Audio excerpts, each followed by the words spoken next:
it's great to be in this lovely facility, and I've never actually given a historic talk before when I had a cup of tea to hand, which I would highly recommend. I suppose, given the night that's in it, St. Valentine's night, and it's particularly gratifying that so many you have foregone the bottle of wine and the candlelight dinner to come and listen to me. So it's becoming the evening to recite a little bit of what is a great outlaw tale and love story from the pen of the English poet Alfred Nyes. And it's very much in this tradition of the English gentleman of the road. And I'll say something about that before I focus on the Tory, the Rapparee, specifically in this part of the country, Ulster, North Connacht in the 17th century. The highwayman. The wind was a torrent of darkness among the gusty trees. The moon was ghostly galleon tossed upon cloudy seas. The road was a ribbon of moonlight over the purple moor, and the highwayman came riding. The highwayman came riding up to the old inn door. He had a French cocked hat on his forehead, a bunch of lace on his chin, and breeches of claret, a coat of claret velvet, and breeches of brown doe skin. They fitted with ne'er a wrinkle. His boots were up to his thigh, and he rode with a jewel twinkle, his pistol butts a twinkle, his rapier hilt a twinkle, under the jewel sky.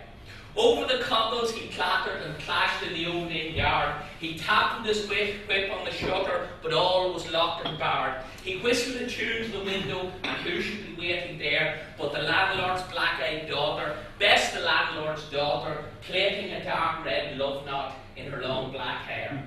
And dark in the old inn yard a stable wicket creaked, where Tim the Ulster listened. His face was white and peaked. His eyes were hulls of madness, his hair like moldy clay, but he loved the landlord's daughter, the landlord's red-lipped daughter. Dumb as a dog he listened, and he heard the robber say, "Oh, kiss me, bonny sweetheart, I'm after a prize tonight, but I'll be back with yellow gold before the morning light.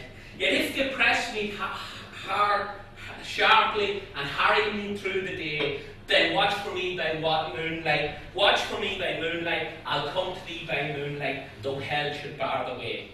He did not come in the dawning, he did not come at noon, and out of the tawny sunset before the rise of the moon, when the road was a gypsy ribbon, looping the purple moor, a red coat troop came marching. King George's men came marching up to the old inn door.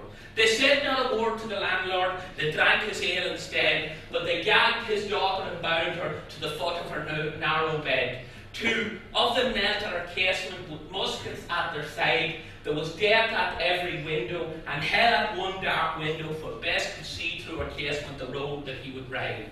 She twisted her hands behind her, but all the knots held good. She righted her hands till her fingers were wet with sweat and blood. They stretched and straightened in the darkness, and the hours crawled by like years, till now on the stroke of midnight, cold on the stroke of midnight, the tip of one finger touched it, the trigger at least was hers. Clot, clot in the frosty silence, clot, clot in the echoing night. Nearer he came and nearer, his face was like a light. Her eyes grew wide for the moment, she drew one last deep breath, then her finger moved in the midlight, her musket shattered the moonlight, and shattered her breast in the moonlight, and warned him with her death. Back he spurred like a madman, shouting a curse to the sky, with the white road smoking behind him, and his rapier brandished high. Blood red were his spurs in the golden noon, wine red was his velvet coat, when they shot him down on the highway, down like a dog on the highway, and he lay in his blood on the highway, with the bunch of lace on his chin. And still of a winter's night they say, when the wind is in the trees, when the moon is ghostly galleon tossed upon cloudy seas, when the road is a ribbon of moonlight over the purple moor, a highwayman comes riding, a highwayman comes riding up to the old inn door. And that, a modern composition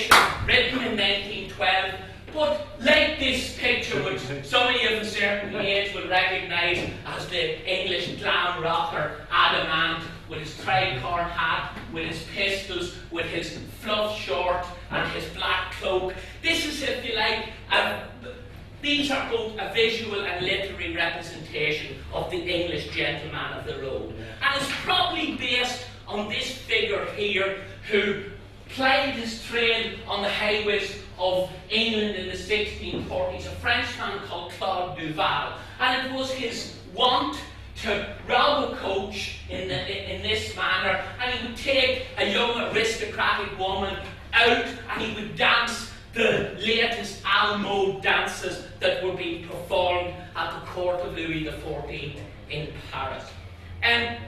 Similarly, James Hind, the Golden Farmer as he was known, plied his trade on the road in the 1650s and made great play of the fact that he only robbed Roundheads, he only robbed the supporters of Cromwell in Parliament. In a sense, he was a royalist avenger. There are many famous highwaymen that plied their trade on English and Irish roads. But I suppose as a Monaghan man, I can say without question that the most famous of them was the son of a Presbyterian minister from Clonus called James MacLean. And this is William Hogarth's, one of Hogarth's masterpieces, The Rewards of Cruelty, showing the rather gruesome surgeon's slab in which many highwaymen would end up having been taken down from the scaffold. Their bodies would be seized or donated to the College of Surgeons, and they would be used for medical experiments. And you may not be able to see it very well, but this character here is MacLean. This is the skeleton of the Clonus highwayman, James MacLean, who had a phenomenally successful career. One thinks of the coach and Duval robbing and taking ladies out, dancing with them. But in a sense, this was a much more popular, if you like, or a much more likely scenario where the highwayman seized on the lone pedestrian, merchant, etc.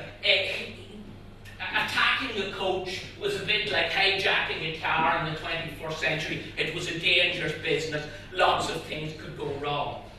So that very briefly is the English highwayman, the English gentleman of the road. And I suppose that particular figure comes to its apogee in Dick Turpin. Dick Turpin and his faithful Black Bess, who plied their trade successfully. He's credited with a devil-may-care, dangerous career, many near misses, and ultimately he's remembered in the nomenclature of taverns and public houses. The man who, he's the man who's remembered in tankards, in pub names, in popular discourse and folklore is nothing like, the thug who actually did what he did in the 1730s, or in the 1750s and 60s.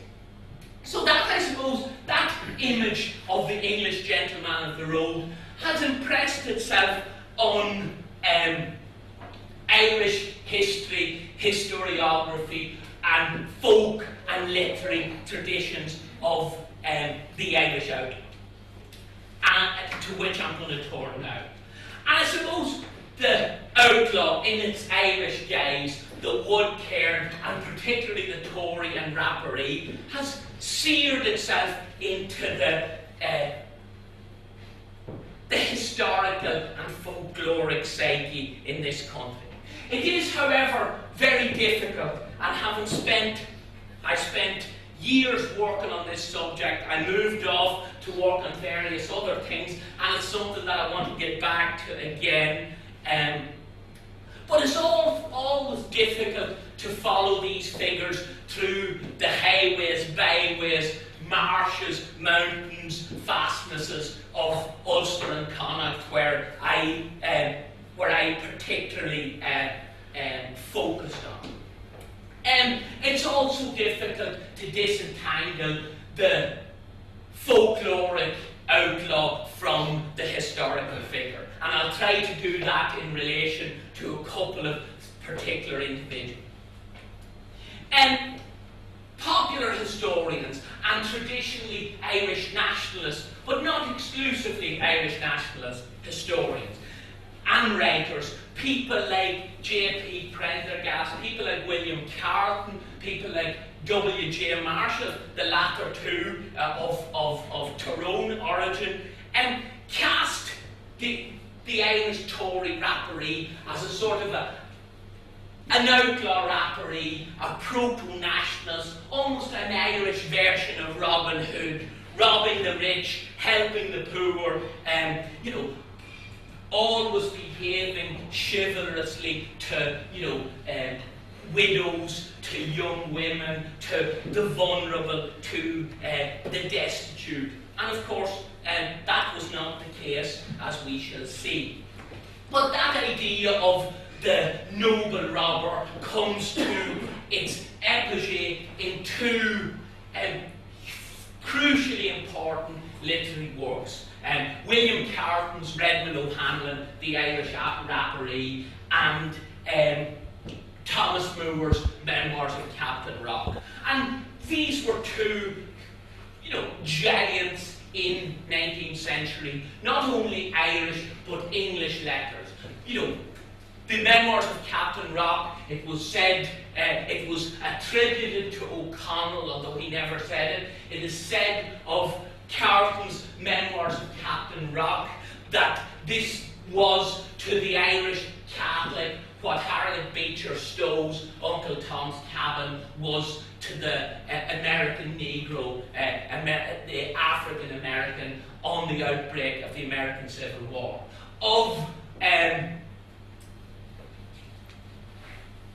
Carleton's Redmond O'Hanlon, The Irish Rapparee, when Sir Walter Scott, and Sir Walter Scott was without question one of the most influential and popular writers in 19th century England.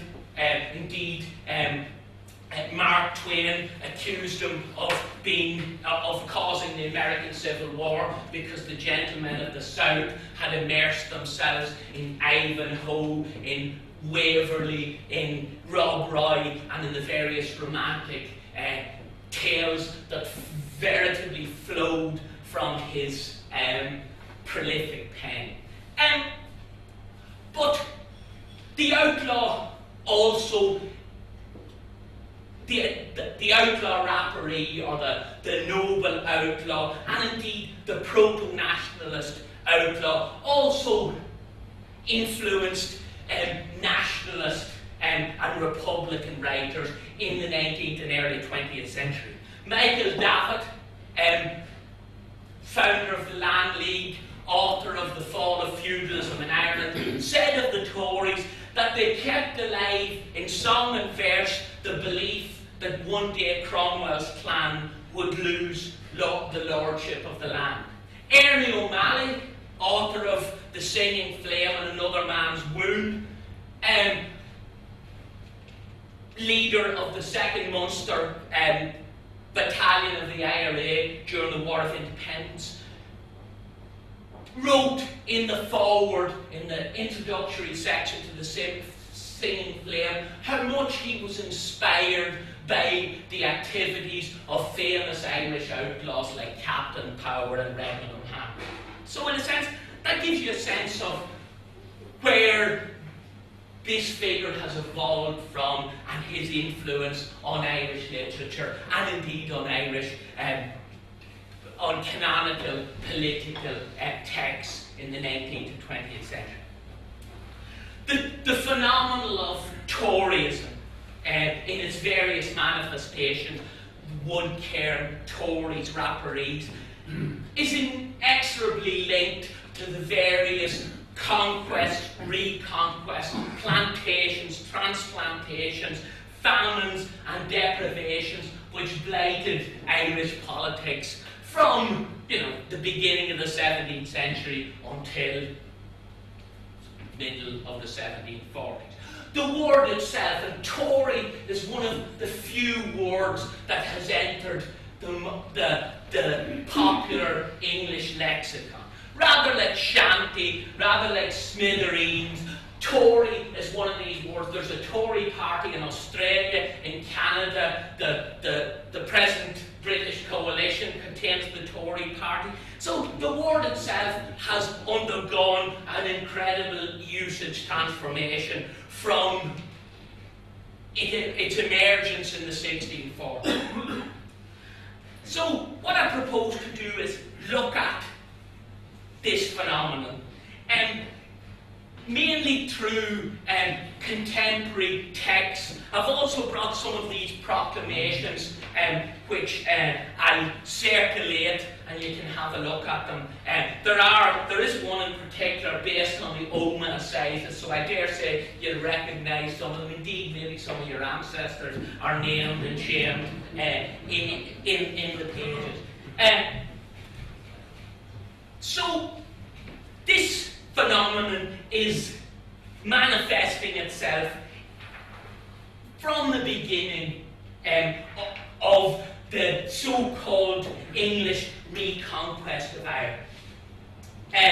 This is a tableau of woodcuts that accompanied a pamphlet that was published in 1588 by Sir John Derricks. His image of Ireland with a discovery of wood care. And these are fantastic images for a number of reasons, not least because we have very little visual imagery apart from portraiture in this period. And these things were intricately, these were a fantastic artistic achievement. It's in the tradition of the great German engraver Albrecht Dürer, who did the fantastic portrait of Luther, who did the 4 horsemen of the Apocalypse.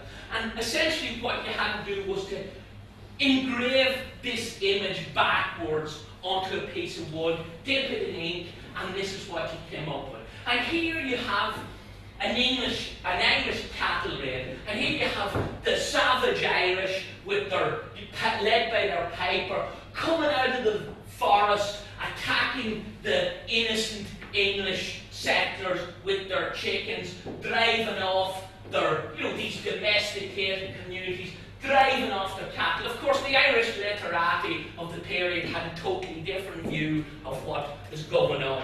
The English didn't take this attack lying down, so here you have them driving back the cattle, taking prisoners, lopping heads, and triumphantly carrying the heads of Irish rebels on their swords. And here they are, heavily armed with pikes and arquebuses. Again, and this is something reoccurs in the history and historiography of the Tory. This is Sir Philip Sidney proceeding out of Dublin Castle to bring the Queen's peace to the wide Irishry. And as you can see, the gates of Dublin Castle are suitably festooned with the heads of Irish rebels. And this headhunting tradition of basically headhunting, bringing in the heads of prescribed or proclaimed outlaws would continue right through the course of the Elizabethan period, and indeed into the Jacobean Caroline right through the 17th and 18th century. Of course, this was every Englishman's dream of the period, to have Sir Cormac Leonach O'Neill, the Eniel, the quintessential savage of late 17th century Ireland, late 16th century Ireland. Here he is paying homage to Queen Elizabeth in the person of her Lord Deputy, and the Dini Ursula, the Eniel, have come out of the forests and they're kneeling behind the Eniel, who's resplendent in his English garb, his stuffed collar and his stovepipe hat. So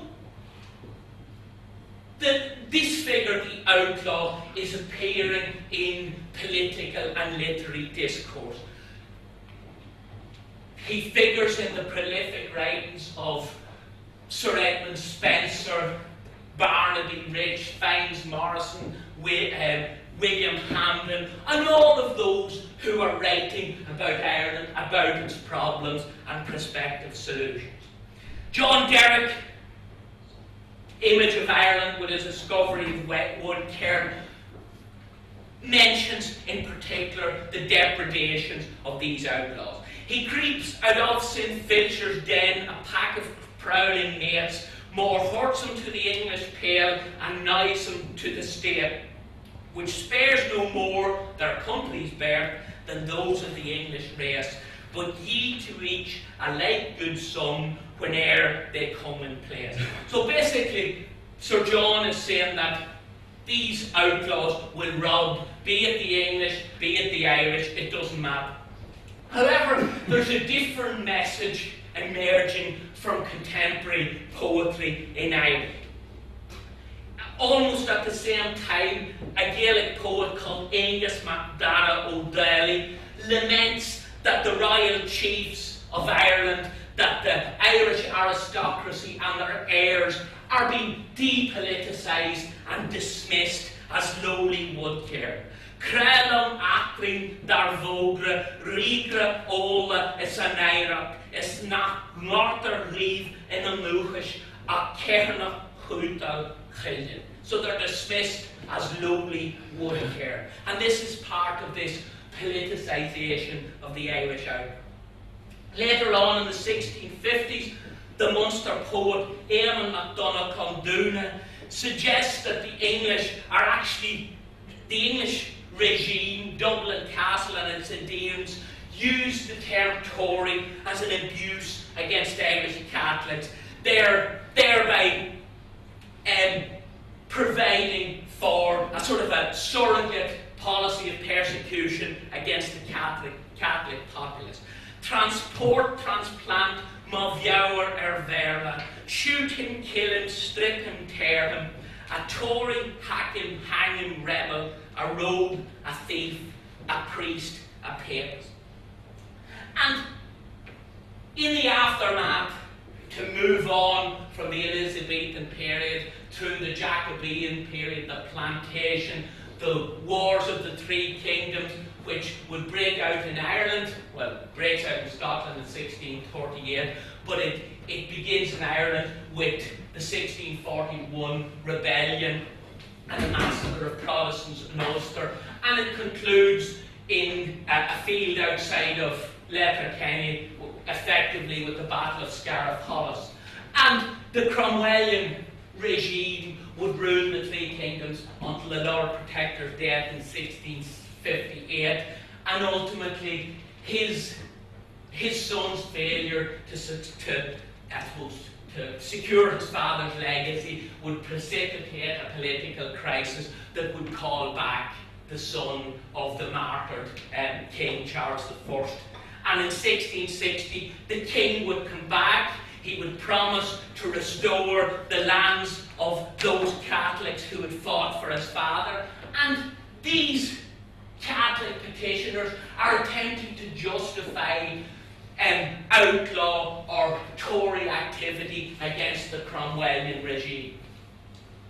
That many who lived under the king's authority were so unmercifully stripped of their fortunes and sown down to their very shorts by the victorious enemies, those that had not a morsel of bread left of their own and had no access to the king's quarters, taking sanctuary in woods and catching whatever they could from the parliamentarians to keep alive when the very whole of government was shipwrecked, were put in the same class as rebels because they endeavoured to supply the exigencies of nature by taking part of their own or the like spoil from arch-rebels or traitors, or because they had been wood-cared under the parliamentarians.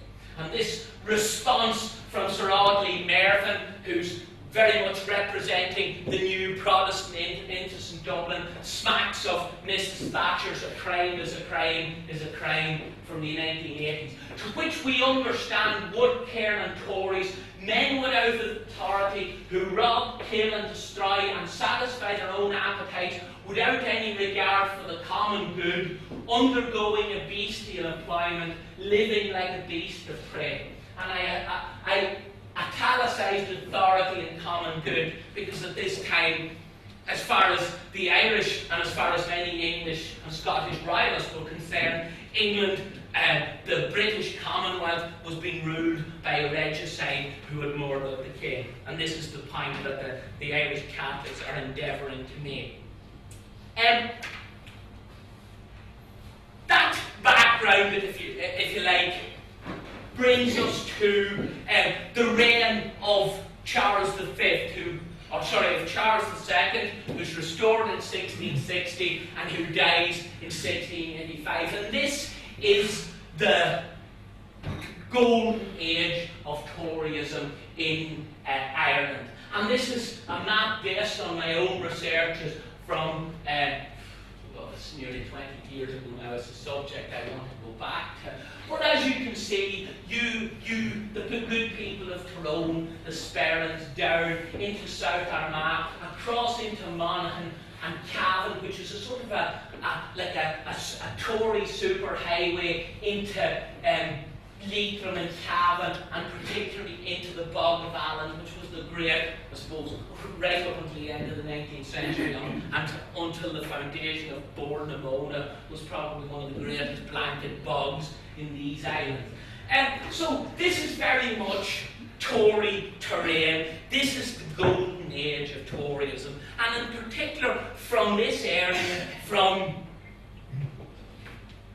South Ulster, from North Connaught, the historical record resonates with the names of Redmond O'Hanlon, Patrick Fleming or Padraig Fleming, Captain Power, Shane Barna O'Donnelly, and a motley of other less significant figures. And this era will end, it sort of runs into the early 1680s, and it effectively ends with the destruction of Redmond O'Hanlon's gang, based in this region of South Armagh, the baronies of Upper and Lower Fuse. Shane Barna is the great survivor. He manages, he's one of the few of O'Hanlon's gangs who makes it out here, moves into the Sperrins, and he's still around in the 1720s, as far as I remember. He's one of the great survivors. And there are many commentaries on this phenomenon in the period, and I'm going to look at them from various ends of the political and religious spectrum. Sir George Acheson of Tandragee or Tondragee in County Armagh, himself a very prolific and active Tory hunter, penned a long 11-page memoir to James Butler, the first Duke of Ormond, Lord Lieutenant of Ireland, the man who effectively dominated Irish politics, with a brief interlude in the 1650s, from the 1630s to his death in 1688. And this correspondence survives in a manuscript. It's a long memoir or letter in Ormond's papers in the Bodleian Library in Oxford. And it's one of the few specific, comprehensive examinations of this phenomenon.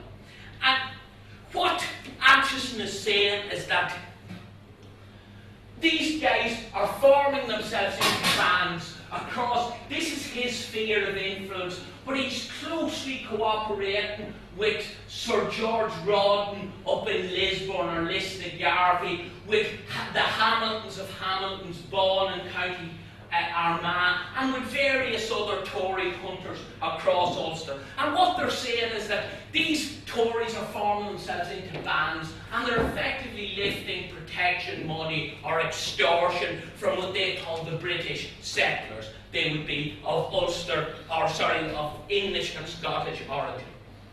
And He lays the blame, naturally enough, as a devout and zealous Protestant. He ultimately blames the Catholic Church for this. And he focuses on the zeal of the confessional and the fact that these guys can do whatever depredations during the day or during the week, and then they run to confessions and they get absolution. And no doubt he suggests that the Catholic clergy are benefiting from this. And as we shall see later, he's not exactly 100%. He's not so far from the truth when one examines this. And he also blames the Irish, sort of what he calls their foolish way of hospitality, where basically people arrive at your house and you wine them, and well, you wouldn't be wining them, you might be feeding them. There wasn't much wine flowing in South Ulster in this period. He also significantly focuses on the kudos that these guys enjoyed. The fact that they were heroes amongst many of their community. Indeed, he says it is now a point of gallantry to turn Tory. Their discourses and songs, i.e. the discourses of the Irish, and songs are in their praise. And this is certainly true when one looks at many of the surviving Cleanshore laments and Maravna that are written on prominent Ulster Tories from this period, like Poet Flamen, like who's the other one? Seamus McWatty in the 1730s. He also notes that many of these bands are being led and are being coalescing around Irish soldiers that are returning from the continent.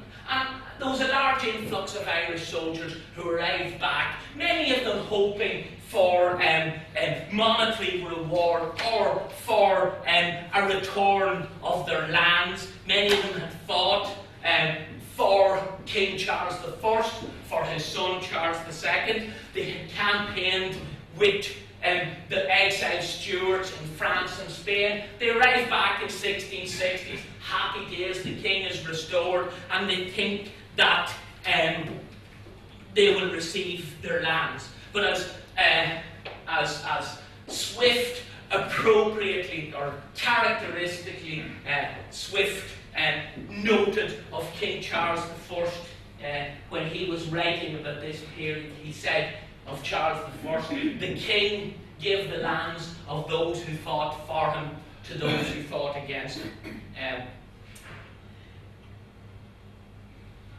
Another point that he's making about these Tories is that their activity is effectively a hatchery for rebellion. If you don't stamp this out, these are the, if you like, the red cinders which will ultimately, from which rebellious conflagration will ultimately spring. He proposes an iron-fisted approach, martial law, which was used efficaciously under Elizabeth and James from the 1530s and 40s, from the reign of Henry VIII, right through martial law, which was a sort of a Clint Eastwood style law,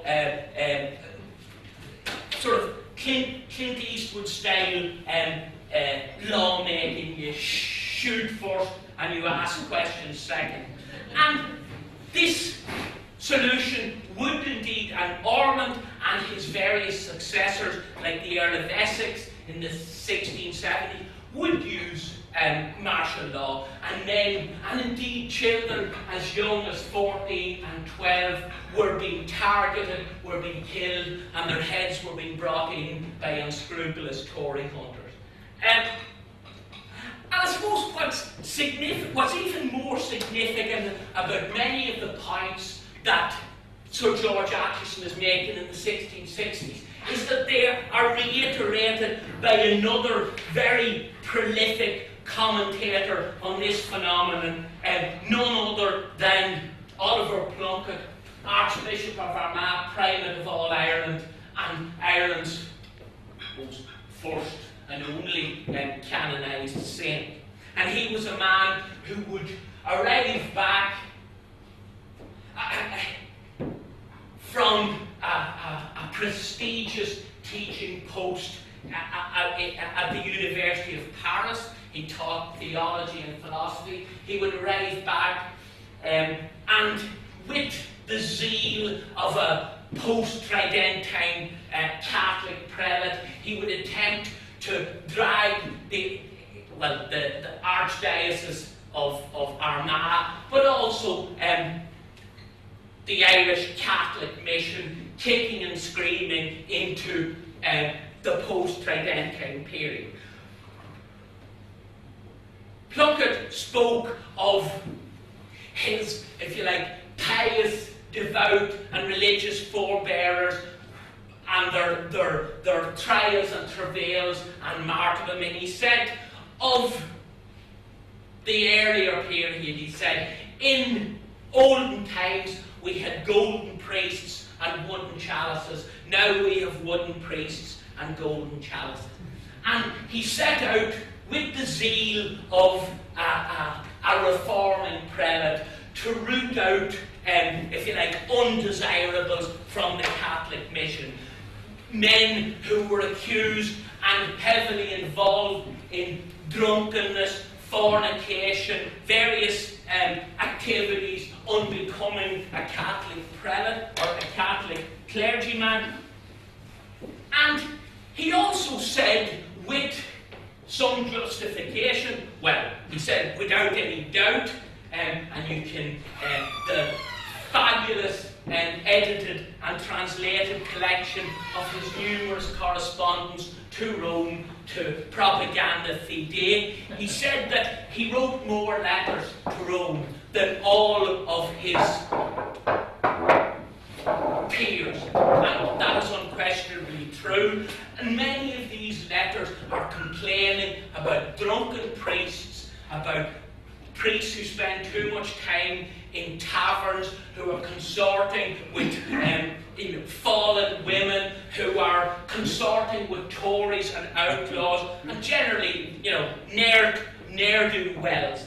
And he also organised a series of synods to attempt to knock the Irish Catholic Church into shape.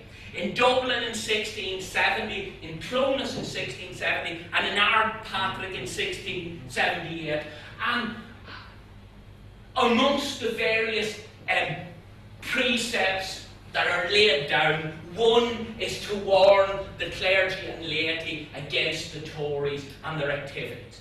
We decree, therefore, and ordain that all parish priests and priests having care of souls shall preach against the robbers commonly called Tories, and all who favour and receive them, and shall show in what danger of soul and body they are, and what a black mark they inflict upon their religion and country, and what hardship they bring upon their compatriots by impeding commerce and rendering them liable to other punishments.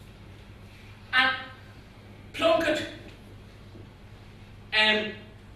in this, if you like, crusade, Plunkett acquires some unusual allies, not least Lord Coffey of Clarence, Charlemagne, the Earl of Drogheda, and indeed he has an audience in Dublin Castle with Lord Berkeley of Stratton, the Lord Deputy, and his successor, the Earl of Essex.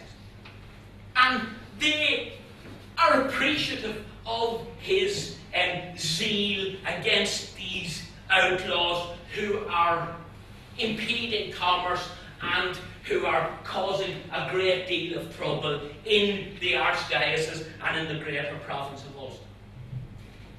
Ultimately, the Archbishop fails, despite his zeal, to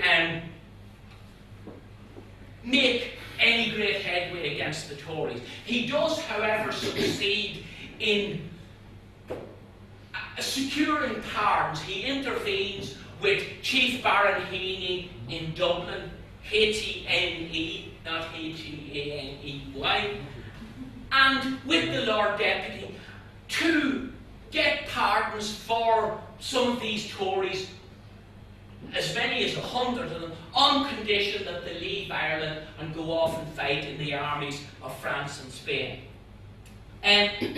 But ultimately, it's many of these disreputable clergy who had close traffic and who are closely intertwined and cooperating with the Tories who will ultimately give perjured evidence against the Primate and will ultimately secure his conviction and his death by hang drawing and quartering in London in 1682. Historians have written about this. I've written about it myself, and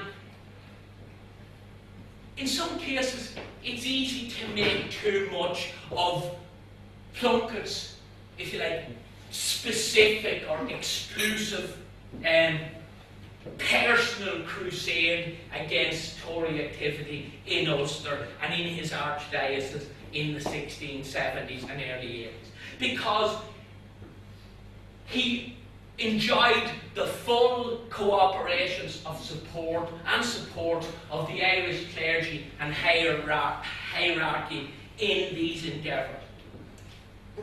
Lately too, in a letter to Propaganda Fide, this is commended.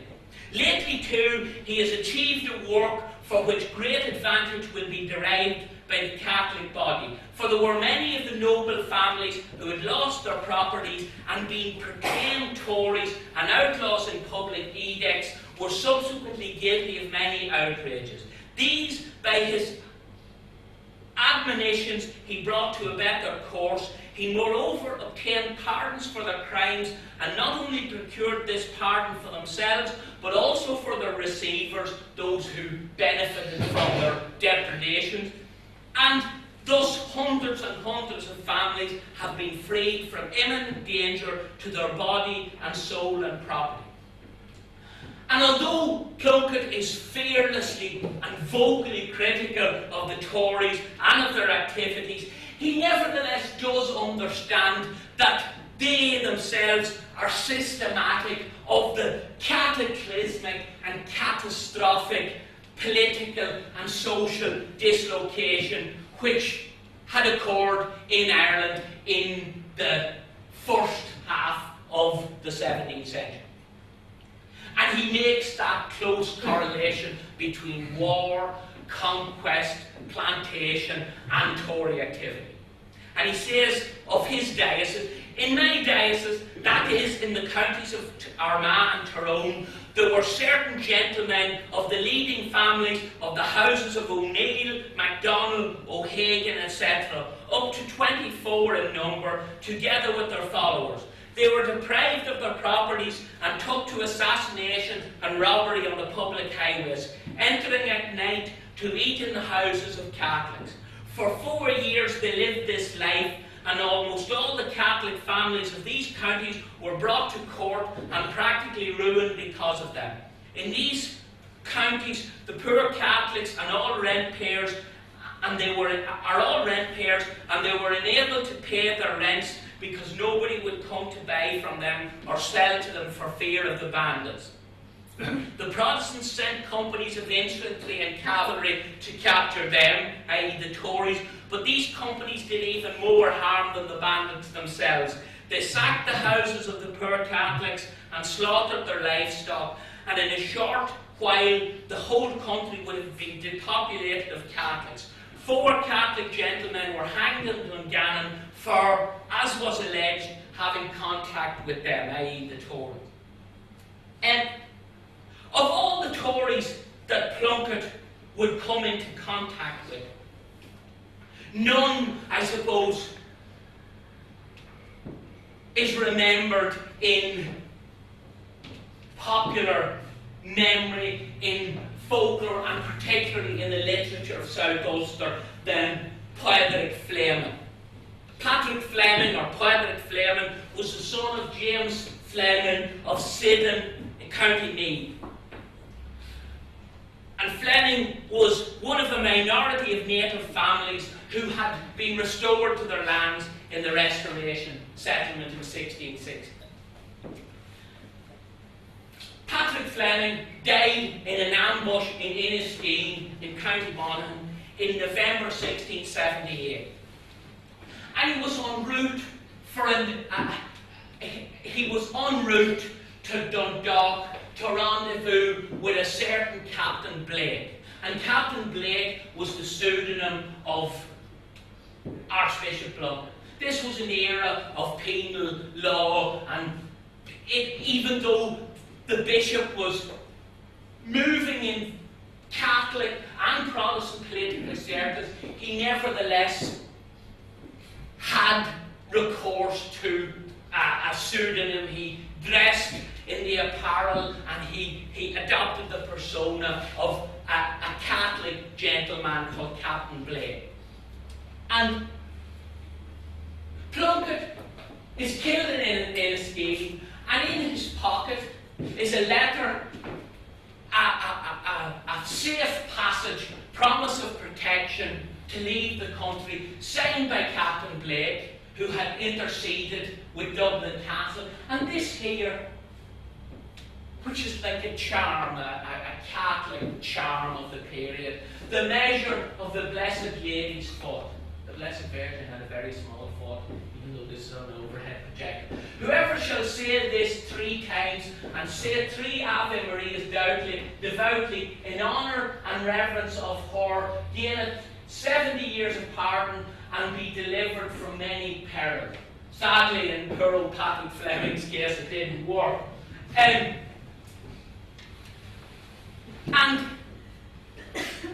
Fleming's death is commemorated in one of the great Maravna of South Ulster, Maragna or Maravna Frederick Fleming.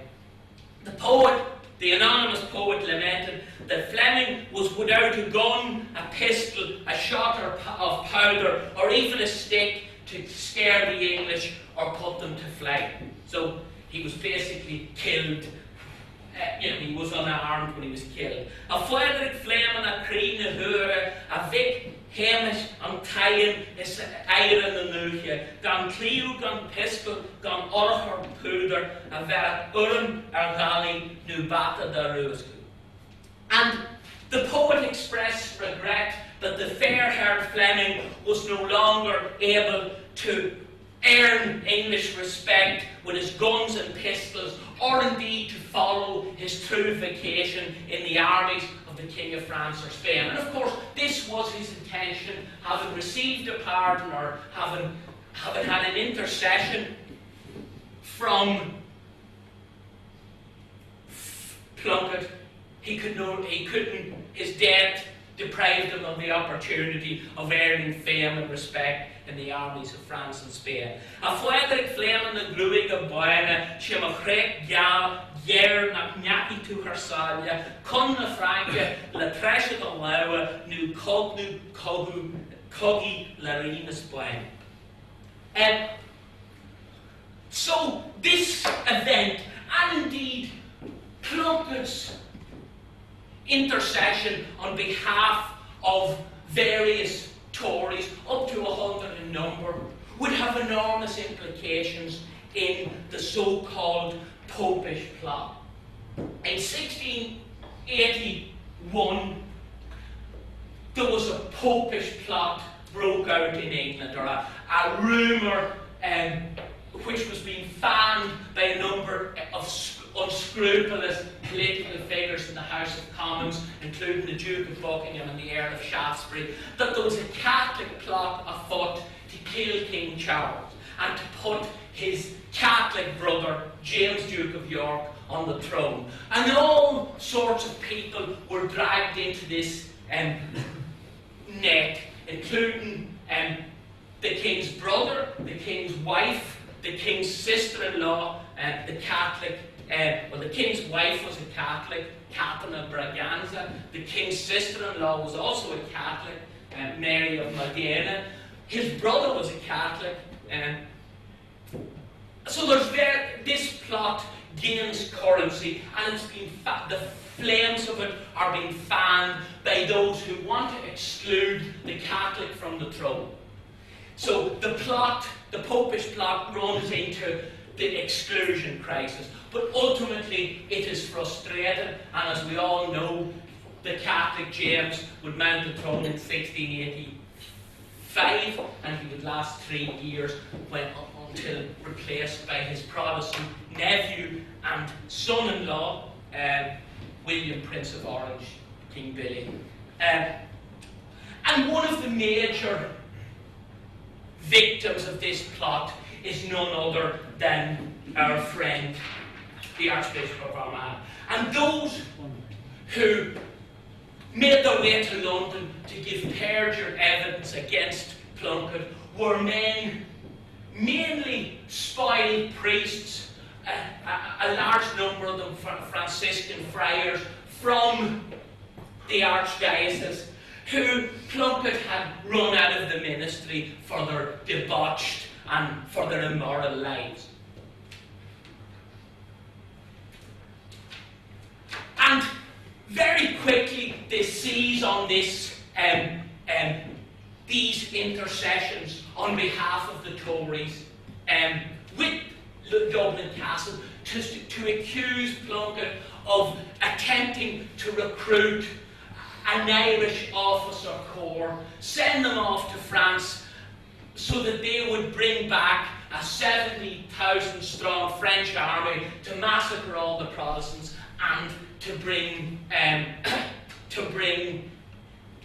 Ireland, and indeed to bring the other Stuart kingdoms back into the Protestant faith.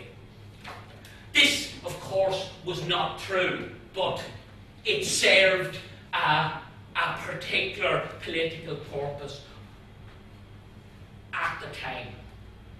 And Plunkett's trial is one of the great miscarriages of justice in English/British legal history. Because the dogs on the streets of Dublin, and indeed on the streets of London, knew that Plunkett was innocent. Plunkett had already been tried for treason in Dublin, and in front of a prominent and exclusively Protestant jury, it had been thrown out, it had been laughed out of court. Because most people accepted, the Lord's deputy, senior legal figures accepted that Plunkett was innocent. But the very fact that he was retried in London was not only illegal, but it was purely a political trial. And I have read, indeed there's a very good book written in the 1950s called, it's a very harrowing book, when, regardless of whether you love or hate Plunkett, well, I don't think anyone hates him, but regardless of what one thinks of this man at the time, or what one subsequently thinks of, this was a terrible trial. The transcript survived.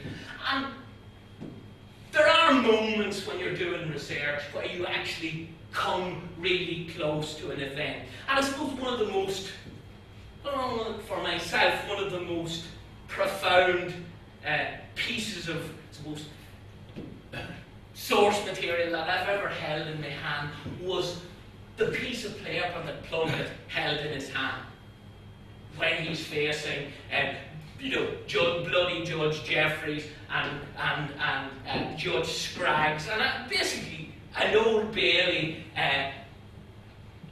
trio of judges who don't allow him, he's not allowed to bring over his Protestant witnesses, character witnesses from Dublin. He has no legal representation. So basically, this is his defence on a piece of paper, and you can see the sweat marks of his fingers. He knew he was going down.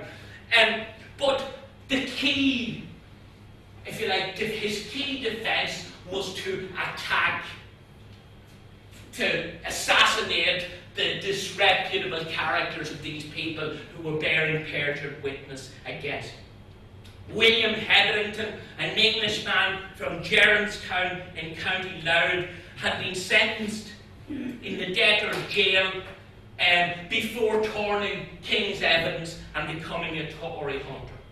The dissolute Franciscan friar John MacLave from Annamullen in County Monaghan, he's the subject of a baiting, one of the great political satires, Corlia Clava o Achanamwillen, which was written by an Irish poet called Éireann O'Donnell, who was very much rating in the Plunkett tradition, the rooting out and satirising these ignorant, dissolute and disreputable clergy.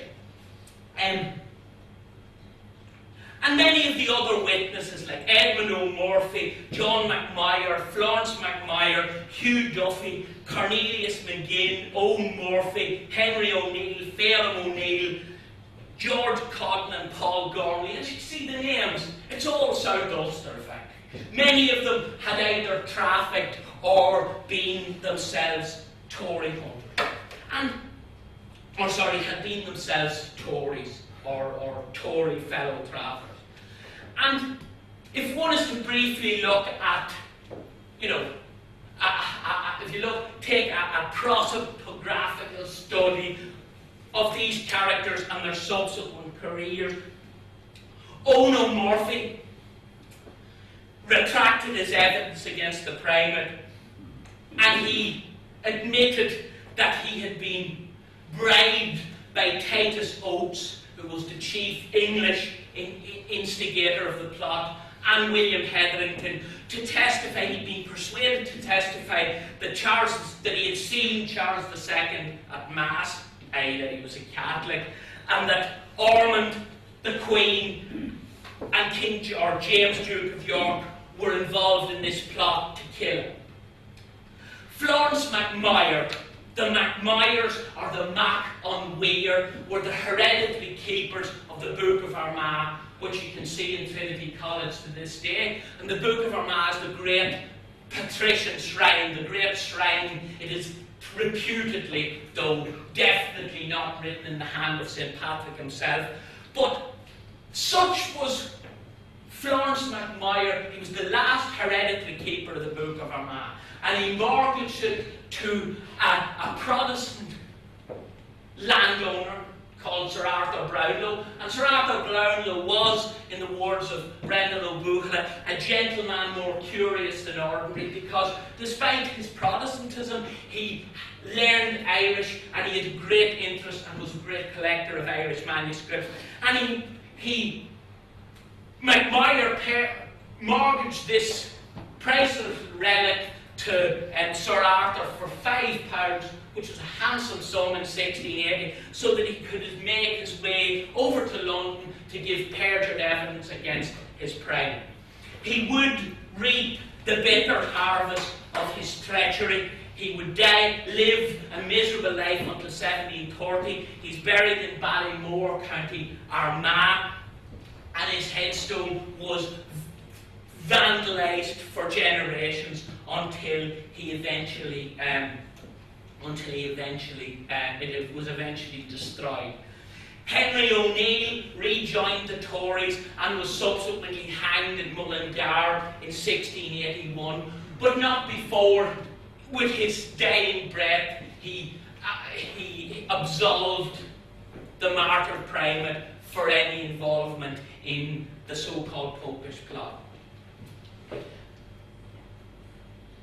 Probably the most fascinating of these minor biographies is that of a Monaghan man called Hugh Duffy. And Hugh Duffy had, along with McMyer, with Florence and John McMyer, give the most damning, incriminating evidence against the primate. He returned to Ireland and he spent a long career as a Rapparee, plying his trade on the highways and byways of Ulster. In 1721, as an aged man, he presented himself to Archbishop Hugh McMahon. And Archbishop Hugh McMahon, one of Plunkett's immediate successors, came from my own village, Scotshouse, County Monaghan. And Scotshouse is unique for many reasons, not least because I was born there, but in the 18th century, two archbishops from Armagh came from this small village. And this aged man arrived on a dark, wet night to the bishop's residence. He threw himself at the bishop's feet and he begged for forgiveness for his heinous testimony and for his betrayal, his perjury against Plunkett. If you can imagine, a dark night in an ill-lit room, the bishop reaches behind him and he reaches into a cabinet and he produces the severed head of Archbishop Plunkett, which I don't know if any of you have been to St. Peter's Church in Drogheda. That is where it presently resides as one of the great relics of Restoration Ireland, one of the great relics of Irish Catholicism. But this man was confronted with the severed, burned and mummified head of the man that he had betrayed. He swoons, he faints, he runs out of the house, but ultimately he returns and he's absolved of his sins and dies a penitent cat. Another one of the key figures in this popish plot is the Irish Tory par excellence, Redmond O'Hanlon. And O'Hanlon is significant for a number of reasons. He never makes it to London, although there are numerous attempts, there are a number of attempts at a very high level to involve him in this plot, to offer him a pardon on condition that he comes to London and gives evidence against the Primate.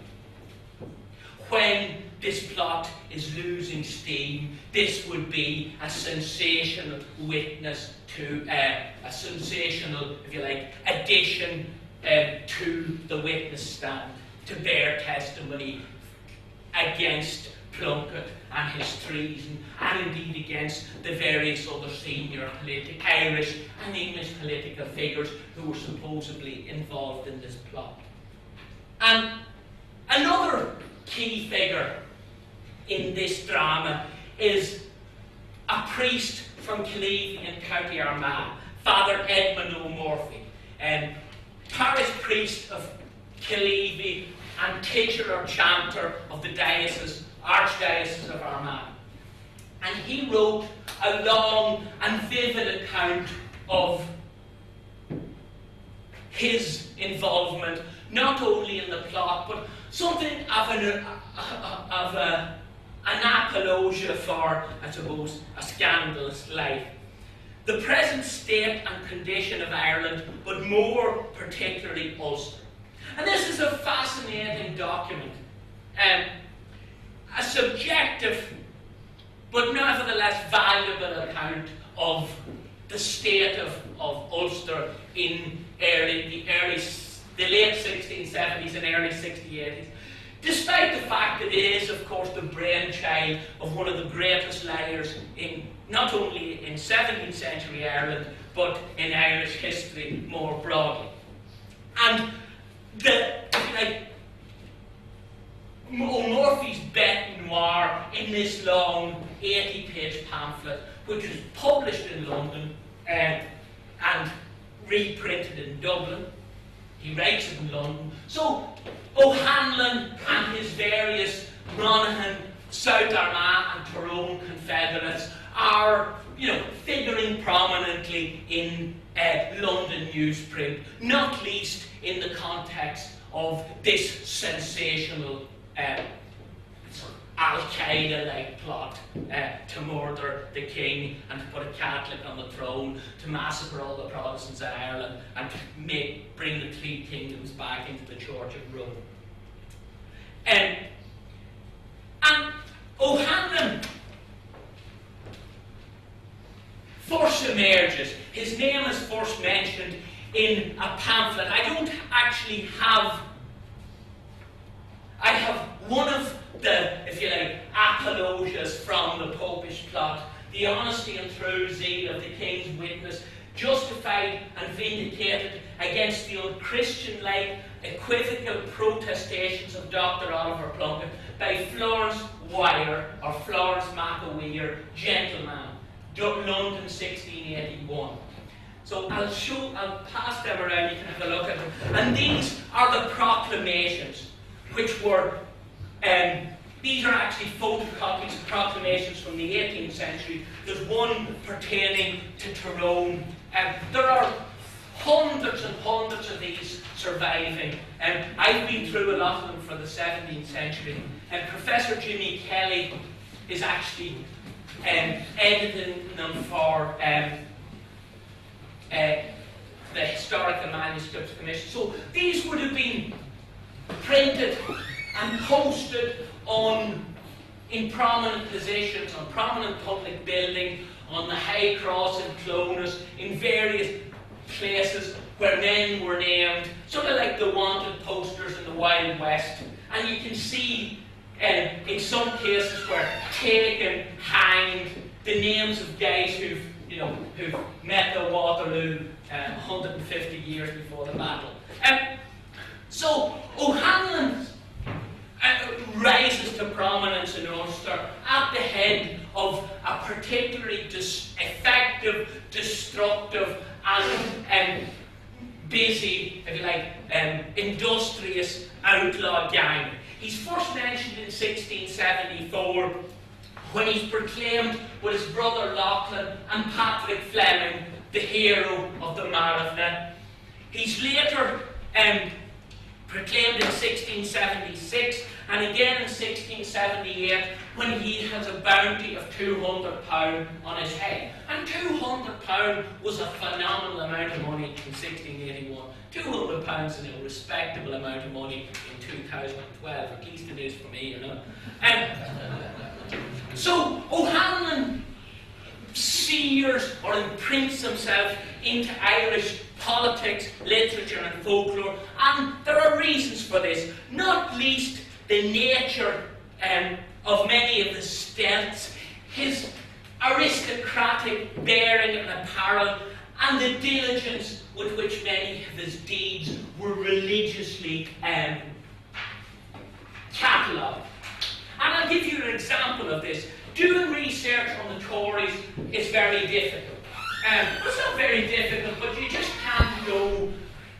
You wade through hundreds and hundreds and thousands of letters in the Bodleian Library, in the State Papers Office, in Kew Gardens, and it'll be a long discoursive letter about religion or about politics and so. And at the end, there'll be a little, if you like, the dead donkey at the end of the news.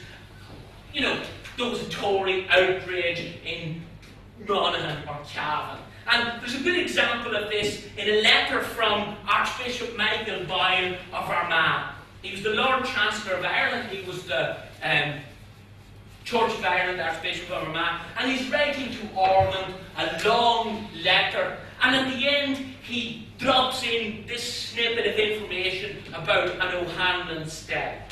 Captain Chichester and some 4 or 5 armed men were accompanying his wife and Lord Coffey's daughter on the road when they were set upon by 8 Tories. Having wounded Chichester and cowed his retinue, the coach was hijacked and taken into the mountains. That would be into Slieve Gullion, it would be into Slieve Gullion. Hanlon, in command of the Tories, took all they had except 2 cobs, or 2 very small coins, in the Lady Coffey's pocket, having no wish to rob her of her small change. So here's a guy who's basically robbed the coach, and rather like our friend Duval, O'Hanlon doesn't take her out for a dance, but he says, we won't rob a lady of her small chain. So he manages to stay one step ahead of his many pursuers. This is a testament to his legendary elusiveness and indeed to his own, to the density of the remaining forest and fastnesses in his, not only in his native South Armagh, but also across large swathes of Ulster. We're talking about the Sperrins, we're talking about the drumland landscape of Cavan and Monaghan, we're talking about the Erne waterway. So this was an area where a man who knew his terrain was comfortable and could stay one step ahead of the authority. And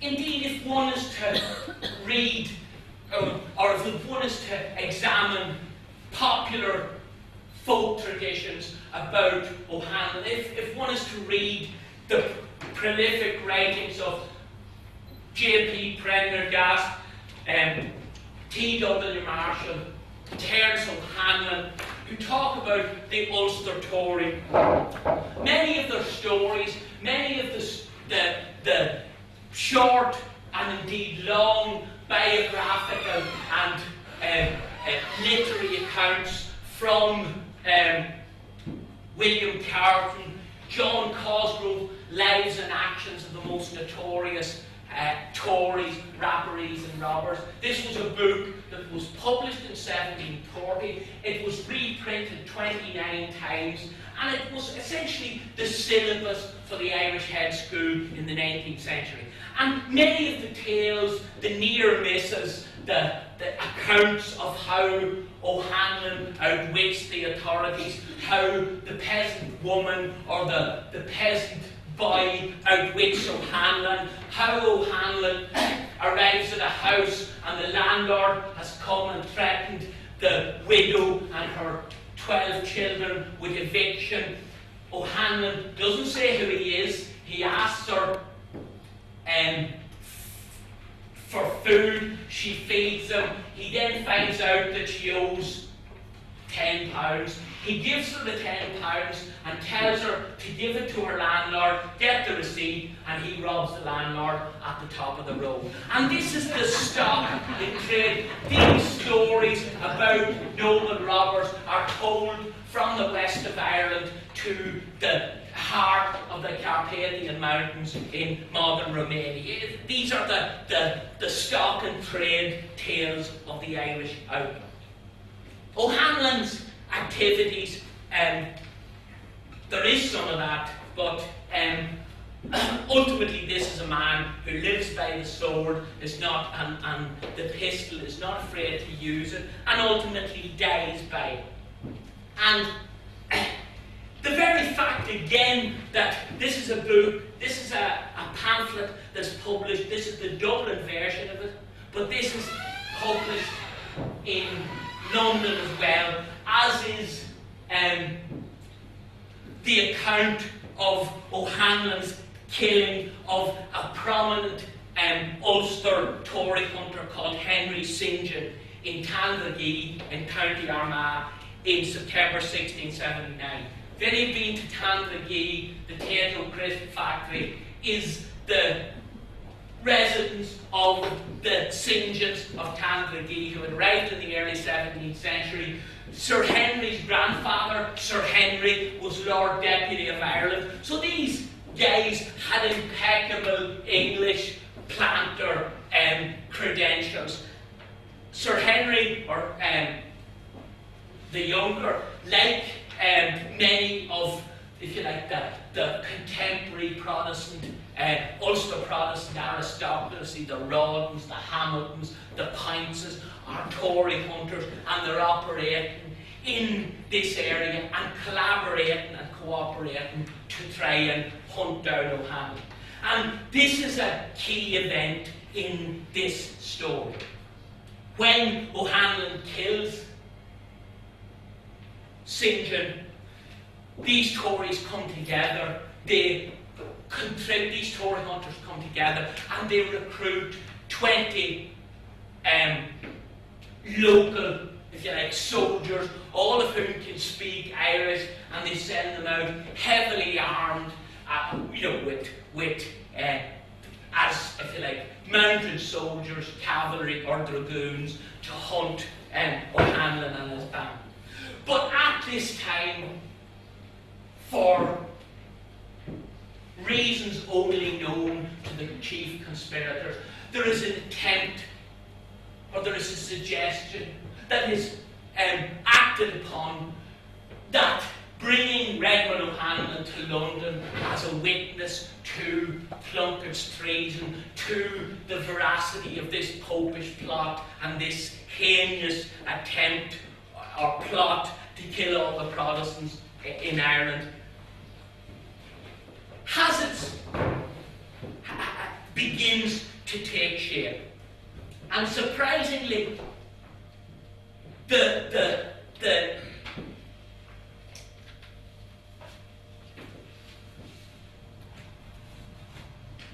man who is responsible for putting out the feelers to O'Hanlon and his mother is a man from Castlewellan in County Down called Francis Annesley, who is married to a daughter of Henry Jones, the Church of Ireland Archbishop of Meath. Jones had a colourful career. He had been Archbishop, or he had been Bishop of Meath in the 1630s, early 1640s. He renounced episcopacy. He became Scoutmaster General of Cromwell's army, and in 1660 he left off his lobster pot helmet and he took up his mitre, and he's probably best remembered for the fact that he rifled the Book of Kells from the monastery in Kells and he presented to Trinity College, and the guardians of the library in Trinity College are doubtlessly very happy and revere his memory when they think of every €8 that American tourists pay to walk in to see him.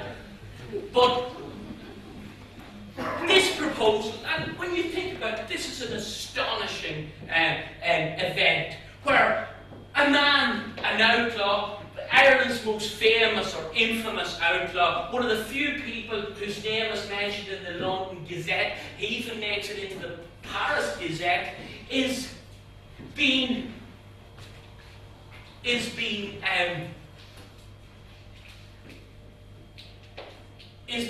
courted, if you like, by a prominent member of the Church of Ireland episcopacy to involve himself in a plot. And in this plot, and of course, Jones is a close confederate of the two main handmaidens of this plot, the Duke of Buckingham and the Earl of Shaftesbury. And at the same time, there's a prominent English outlaw called William Bedloe. And when he steps up to bear testimony to the English, if you like, version of this plot, he says, "Had I not been a great rogue, I would not have known these things." So this is the thinking behind it.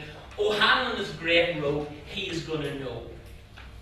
And this is also an attempt to unseat Ormond. Ormond is skeptical, like the king. He doesn't believe this. He knows exactly what Buckingham and Shaftesbury are trying to do, but they're not in a position, either Ormond or the king, they're not in a position to protect or to save Oliver Plunkett from the gallows. They know he's innocent.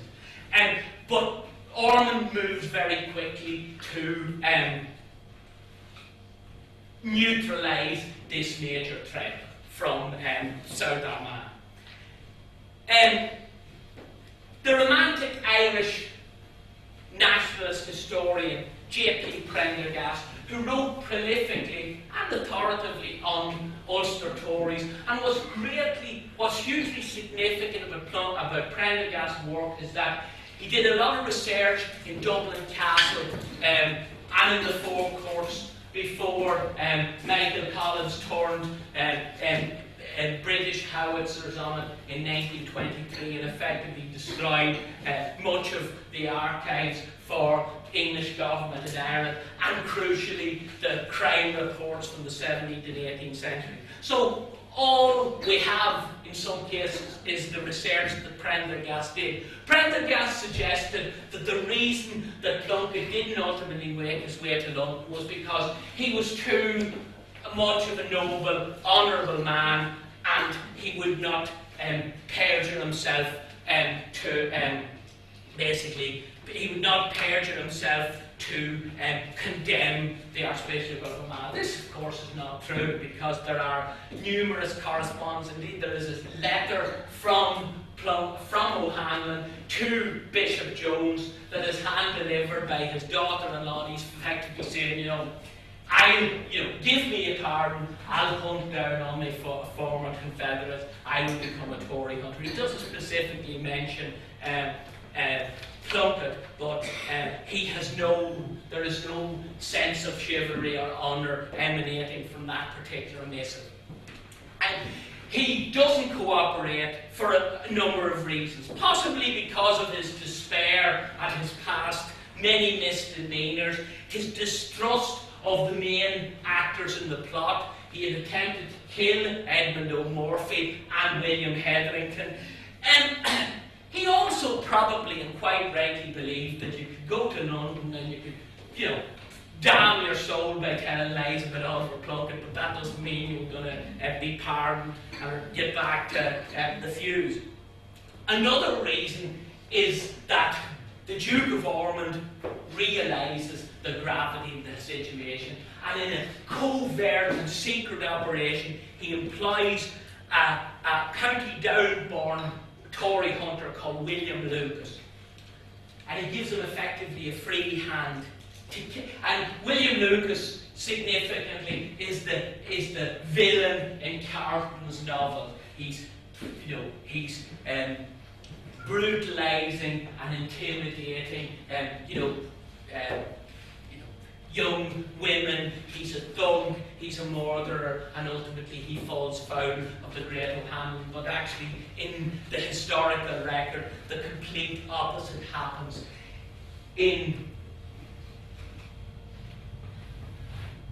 On the 25th of April 1681, O'Hanlon is killed at Eight Bridge in County Down.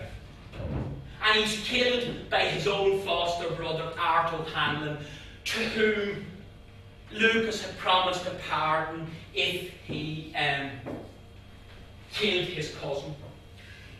He wounds him fatally, but not before O'Hanlon dies. He asks one of his Confederates, William O'Ciarda, to cut off his head and bury it so that it won't grace the gates of St. James's Gate, Guinness's Brewery, not as it was then, or Dublin Castle. But ultimately, O'Ciarda hides the head, but he's promised a pardon if he brings it in. And he subsequently does, and like Art O'Hanlon, they subsequently ply their trade as Tory hunters. And O'Hanlon's head ends up on the gates of Downpatrick jail. And O'Hanlon's death and the effective destruction of his gang, the death of his brother Lachlan, the treachery, or if you like, the turning of O'Ciarda and Art O'Hanlon precipitates the scattering of O'Hanlon's gang, and many of them make their way out of South Armagh. They move across into Monaghan, and particularly, specifically, move into this area and into the Sperry. And from 1682 until the outbreak of the Jacobite Wars, Ireland is strangely and largely and unusually tranquil. Much of Tory activity has been stamped out, but it will get a major shot in the arm with the onset of the Glorious Revolution, or the Inglorious Rebellion, if any happen to be Jacobites. And the enormous army that Dick Talbot, Earl of Tyrconnell, would raise to fight for King James's cause, which he couldn't afford to pay, would ultimately be either mobilised or let loose on the country, and this would begin the so-called era of, or the so-called Tory/Rapparee War. So Tory activity gets a major impetus with this war. And the nature of Tory activity, is it, honest-to-goodness crime? Is it a politicised form of rebellion? Is teased out in the contemporary record. And indeed, one of the best sources that I've ever come across for this is an agulophilia, or a poetic contention between two prominent Irish Ulster poets, Seamus Donn McCurtain, who probably came from O'Neill in County Louth, but he spent much of his time within the, I suppose, the linguistic area of O'Reilly, encompassing, South Monaghan, South Monaghan, South Armagh, North Down, and into Louth and Meath. And McCurtain lauds these Tories as the heirs of Gura, this generous king, 9th century king of Connacht, and he lauds their generosity, nobility, and learning. McCurtain, his, if you like, literary protagonist, contrasts these outlaws with O'Neill. This is Gordon O'Neill, one of a leading figure in King James's army. And he contrasts these outlaws who are robbing and pillaging in Ulster with O'Neill and many others of the wild geese who, in the aftermath of the Treaty of Limerick, had made their way across the continent. And he suggests that these poor, cold, hunted, miserable cairn or Tories or outlaws would be far better ploughing or thrashing or being, instead of trying to emulate the heroics of these, these true, if you like, members of these, heroic members of the Gaelic aristocracy. Not to be outdone, McCurtain commends their prowess and courage, their willingness to campaign against King Billy and his retinue, in spite of the huge casualties within their ranks. McCurtain, conversely, suggests that the Rapparee is not able for Billy, the Protestant, and his crew. All he does is steal sheep and cows, and ultimately he'll be hanged, drawn, and quartered for his misdemeanour. Those killed in battle, be it the Boyne, Aughrim, or in the many engagements of the Jacobite War, these men were the bejewelled youths of King James. The Rapparees, in contrast, can't stop armed bands. They can't engage in conventional warfare. All they do is skulk on the highway, break open barns with their arses, and steal from cattle sheds and steal from farmers at night. I didn't, in this instance, read out the Irish versions because I'm kind of running out of time. But what this material, this particular agulophilia, and many of the maravna that are composed about Irish outlaws, and particular Ulster outlaws, shows that they, and there are many of them, but what they invariably do is extol the virtues and noble lineage of these martyred or dead outlaws. They voice disdain for their treacherous betrayers and persecutors, and ultimately and significantly for, if you like, their ascension into the nationalist and indeed the Republican pantheon. They excoriate the political and legal system that brings these noble and innocent men to the scaffold. And then themes resonate in Maravna Frederick Flamen, in the Lament for William Crotty, Seamus McWhorty, also a South Armagh outlaw, and Murchirta O'Sullivan and Beara and Donal O'Connell, who are active Tories in Munster in the 1740s and 40s.